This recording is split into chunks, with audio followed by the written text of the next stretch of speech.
Well, they start a couple of words about myself.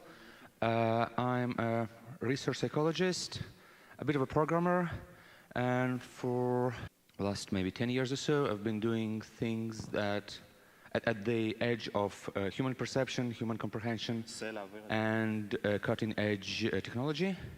And things like data visualization and computer games research and virtual reality. And for the last couple of years or so, gamification and user analysis and user retention and stuff. And for the last couple of years, I'm working at a startup called iWay Vision. The startup deals with creating AR hardware, basically things like Magic Leap, HoloLens, Google Glass, only much better. And my job in there is the AR UX research, basically defining and finding out what works and what doesn't to create a user experience, a smooth and pleasant and enjoyable user experience in augmented reality. And part of it is entertainment, but not, we start from things like how to press a button, how to operate a menu, how to not interfere with people's daily tasks and things like that. But also part of it is entertainment, and a big part of entertainment is, of course, games. And that's what I want to talk about today. First, a bit of intro into AR in general. The VR revolution and VR gaming revolution is happening now. I mean, the VR headsets are coming up like mushrooms after rain. Basically, all the time there's something new. AR revolution is not here yet, but in 5 to 7 years it will happen. I'll tell you later why I have this time prediction. But I'm not talking about the AR as we have it now, with tablets and smartphones and things like that, but the AR that we dream of and work towards, AR systems that can put any object seamlessly into any environment, that recognize the environment and work with it, that rendered objects that are indistinguishable from real ones, or as real as we want them to be, but basically anything from photorealistic north, and in a device that is so easy and lightweight and basically not there, so basically the device itself disappears. The device is not there anymore, like glasses, like something very small, very unintrusive. And that's our dream. And that dream, as I said, is 5 to 7 years away. How do I know that? Because while there are quite a few things that need to be done, they're all being done. There's, 3 or 4 areas that need to be done properly, and there is a lot of progress and day-to-day advancements in every one of them. So a conservative forecast is 5 years we'll have it working. And the areas are more or less, there's display technology that needs to be done better. All the current AR systems are either not sharp enough, not bright enough, not high resolution enough, or too heavy to wear. There is the issue of context-aware. To render, to blend seamlessly with the real world, this device has to understand what the real world is. What the real world is, what the user is, what he's doing, where he's going, what's the task, all that. And there's a lot of progress in that area as well. It's a different area, but it goes to the same direction. Lastly, then there is the issue of controls. All of this needs to be controlled somehow. So we have the perfect display. Somehow the interaction needs to be worked on, and there's a lot of work in there as well. Lastly, and that's probably the least advanced topic, the issue of public acceptability and legal and privacy and all that. And that field will probably, the usual, will advance reactively. When things start happening, the public will and the lawmakers will react in their usual way. But that things that will need to be done and thought through as well. We were trying to think forward, but probably that won't happen until the things hit the fan. So basically, what I'll be talking about is not that kind of experience that is framed in your phone and in your pocket, and it's not there until you actively look for it, but that kind of experience. The experience of being in the world and being exposed to AR content, okay? A big distinction between virtual and augmented that I want to say before diving into the gaming is that, well, on one hand, we can think of virtual reality and augmented reality as parts of on a single spectrum. If we move from reality and replace things in real world with rendered and augmented things, and at some point we get to the matrix where everything is replaced and everything is so perfectly rendered that we cannot really say if we are in reality or completely in matrix, then on this spectrum, the start is actually, 1980s Sony Walkman, where you put on headphones and you are in your own soundtrack, which is augmented auditory reality, which is also on that spectrum. You replaced a bit of the external world with something that is digital, with something that is rendered. And then moves on to AR, and then to mixed reality, virtual reality, and then on to matrix. But, so that's the spectrum. But from the experience point of view, these are completely different experiences. VR, virtual reality, and Oculus, and whatever virtual reality, is being somewhere else. Is being transported to some other world where other rules apply, where you're away, okay?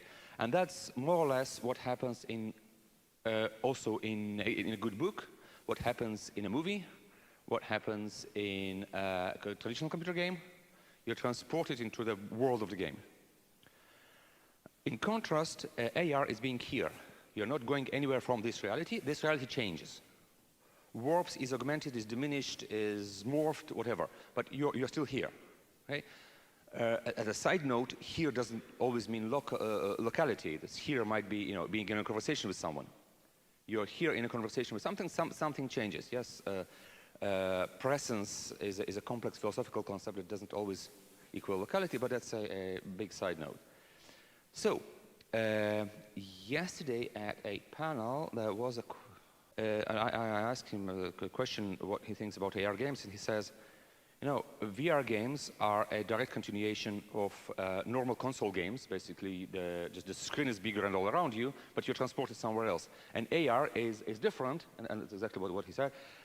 And therefore, he said, I don't know how to do AR games, because they're so very different from traditional computer games that we do, that we know about, from console, from desktop, from mobile. They're different because they're about being here, and we don't know how to do it. I would like to challenge that and to say the first point for today, out of two, is that because AR happens here, starting and designing AR games needs to start from games that are played here, that are played in this reality. The physical games, not computer games, not the traditional computer games, not things that transfer you out, things that keep you in. Okay, for example, and the first big example of games that are played in this reality is, of course, sports. Okay? There is one example already of augmented billiard. Have you seen that demo, or who's heard about that? Okay, no? Okay, I'll tell them. Basically, it's a normal billiard table with a Kinect and a projector on top that calculates and predicts the trajectory of your next move. It changes the game. The game is the same, but the augmentation changes it in several different ways. It makes it easier for the amateur. It makes it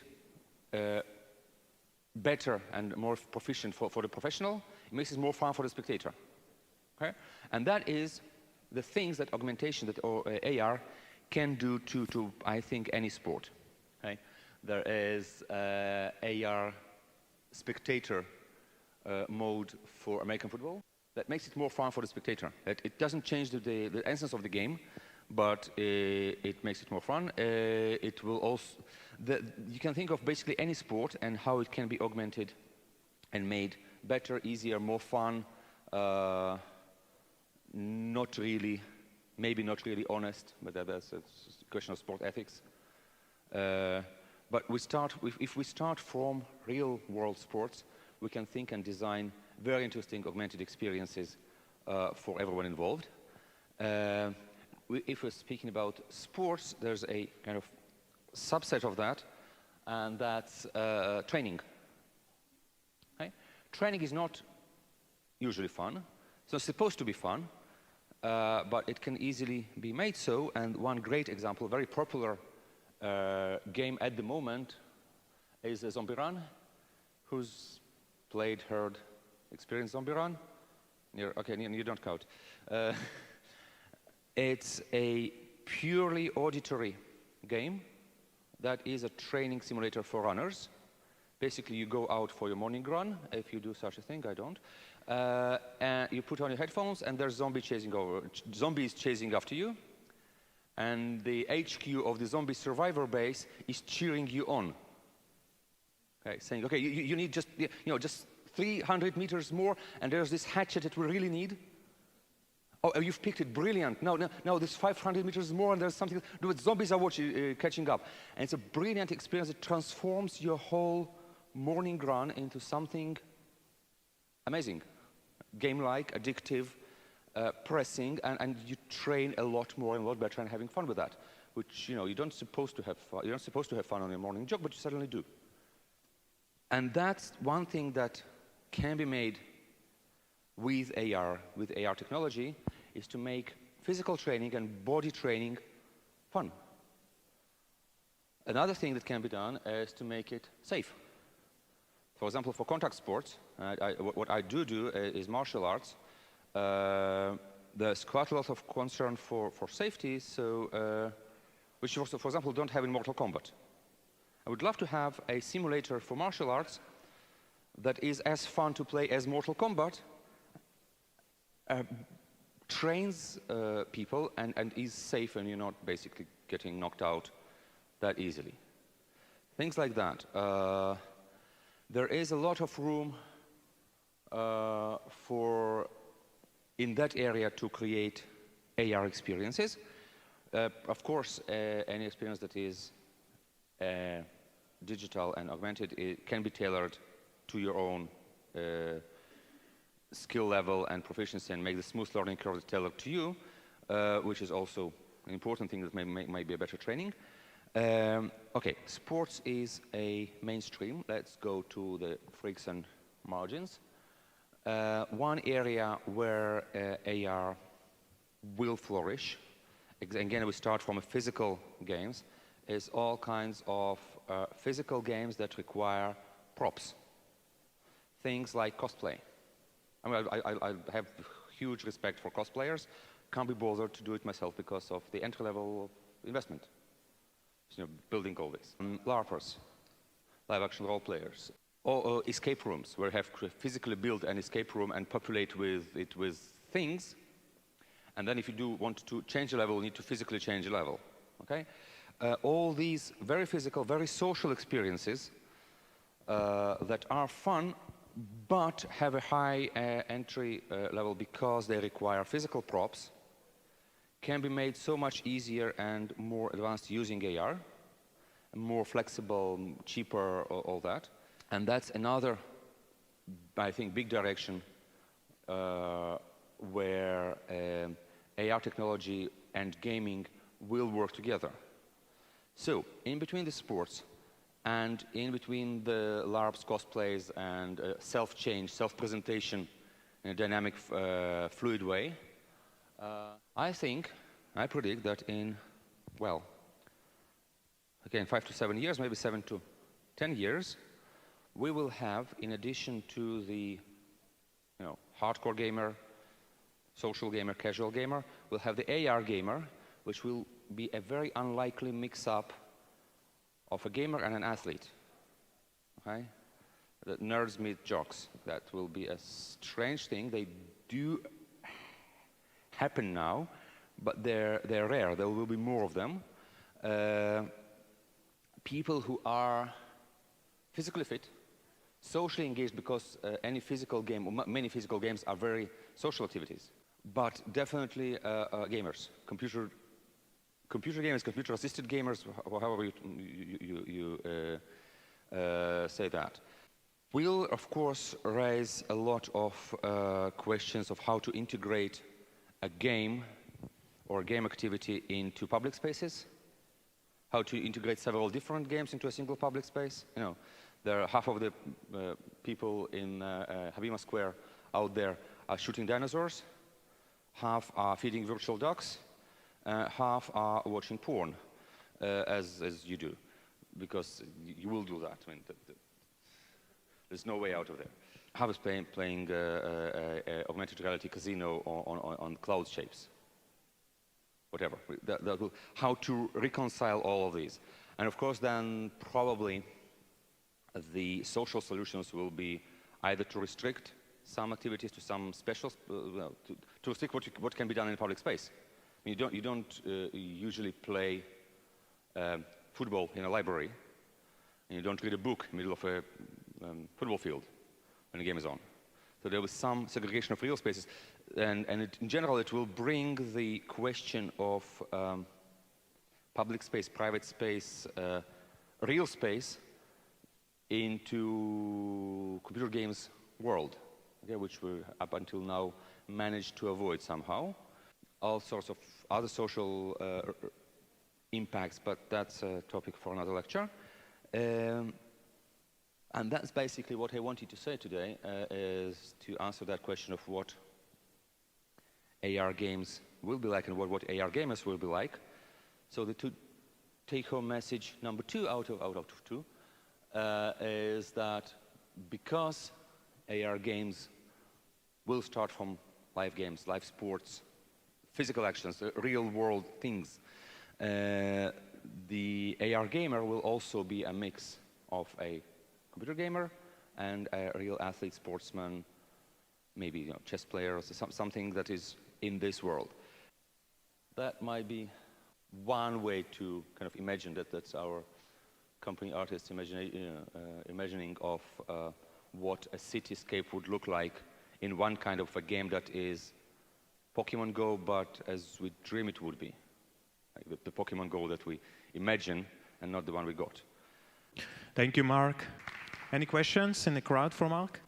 So you said that you don't believe that it's within the next couple of years, but things like Magic Leap and Google Tango, what do you feel is the limitation there that doesn't allow for things to progress where you're saying? I said that my conservative estimate was 5 to 7 years. There is a chance that things will happen within 2 to 3 years. Project Tango is a huge step and kind of leaps and bounds in the direction of context-aware devices, but it does a great job on a part of the problem. It doesn't deal well with things that change, with people that move, with scenes that changes as you work, and that needs to be addressed. Otherwise, the HoloLens at the moment, it also does a great job compared to whatever was before HoloLens of mapping the world and SLAM and localization problems. But it takes a couple of minutes to map a room, and you change, you shift your coffee mug, and it needs to be ready to scale the game. There is work to be done there. As for Magic Leap, because Magic Leap are our main competitors, I would rather not speak. But yeah, but the same gist, okay? They did solve a lot of problems. There's a lot of problems they did not solve. Hi, so let me lean on your experience in this domain and ask you, do you know who is the next step after Pokemon Go in terms of next level of adoption? I know that they went far and beyond expectation because of the fan following and the concept of, for the first time, seeing these characters, floating around. Do you know, like, anything that is maybe under the radar, but we probably would see soon, that you're aware of? If we're looking for what can be done on current devices, there's not much, but there are a couple of AR devices that have their own entertainment ecosystem. All right. That might be the next big thing. I would keep an eye on Google Glass 2. Google Glass 2? Yeah, that it has potential. I would definitely keep an eye on HoloLens and Microsoft ecosystem and the next Microsoft AR, VR, Windows, whatever suit, which is basically porting everything to everywhere. Okay. But that's, HoloLens is a bit of kind of obvious answer. Google Glass 2 is a bit of, Okay. It's a wilder bet, okay? All right. Thank you. No, I'm not putting any money on it, but that's what I can say. All right. Okay, so thank you, Mark. Thank you. Thank you.